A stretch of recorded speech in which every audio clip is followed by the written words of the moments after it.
It's like they're treating the Filipino people like they're slaves. Ating matapang, ako'y matibay. Lumaban siya para sa bayan. Walang takot, walang alinlangan. Buhay ang inalay para sa... Ayan, hi guys, this is DJK na Mikey, okay, and sana po okay lang kayo mga kababayan, no? Marami pong lumalabas na sinasabing fake news tayo, yung mga kapwa vloggers natin, fake news. Ito lang po yung tanong ko. How can you define a fake news? Pag inedit or pag ginawa ng kwentong isang tao na hindi po naaakma sa mismong sinasabi niya. Okay. Ang problema lang nga lang po, yung mismong mainstream media po, nagsisinungaling din. So, ito lang po ang tanong natin sa mga BBM admin, sa mga BBM tanso vloggers sa Kongreso na nanggigipit po sa mga vloggers regarding fake news. Paano nyo po masasabing fake news kung mismong media stream fake news o mismong presidente habang nagsasalita na siya inaccurate? So, yung sasabihin niya ngayon, okay tayo, later on I change my mind. So that means fake siya. It's like a fake news also. Nagsisinungaling siya. Anong tawag niya po sa pagsisinungaling ng presidente? During his press conference. Tapos ito pa po. Paano niyo po sasabihin fake news ang mga pinapalabas namin dito kung naaayon naman po sa batas yung mga pinagsasabi namin? Kasi binabasa po namin yung mga article ng batas na binabaliktad niyo pa po.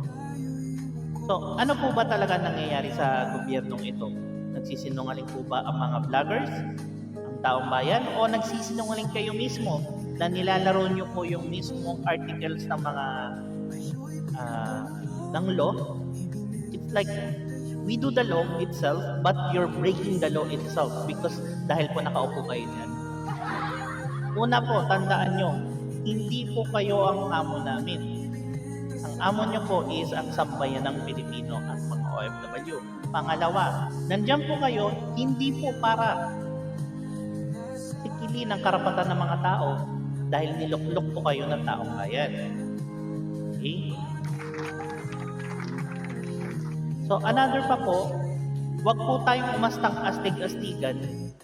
It's better to be down to earth to these Filipino people kasi ang alam nyo, ang ginagawa nyo po is all politics. You never go to the main issues. Main issues is food, hanap buhay ng mga Pilipino, and pangangailangan ng mga Pilipinong medikal. So, ito mga kababayan, don't divert yourself to the real issue of the Philippines. Ang real issue po is, it's not about these politicians. It's about the Filipino itself. Okay? Ano na po ang nangyayari sa pondo ng bayan?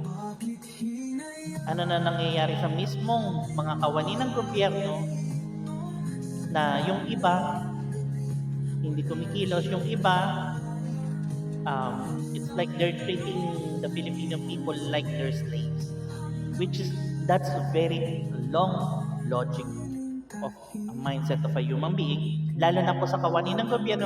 Tandaan nyo po, you're working, kaya po kayo nandiyan sa pwesto nyo para tugunan ang pangangailangan ng Pilipino, hindi para sikilin ang pangangailangan ng Pilipino. Yun lang po. This is DJK na Mikey. Okay.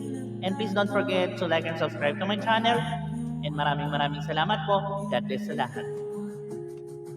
But this I can assure you, my presidency will take care of you. Wala kayong dapat alalanan. Papayag di kami tatahimik sa aming bayan. Kami ang huhusga, hindi ang mga dayuhan.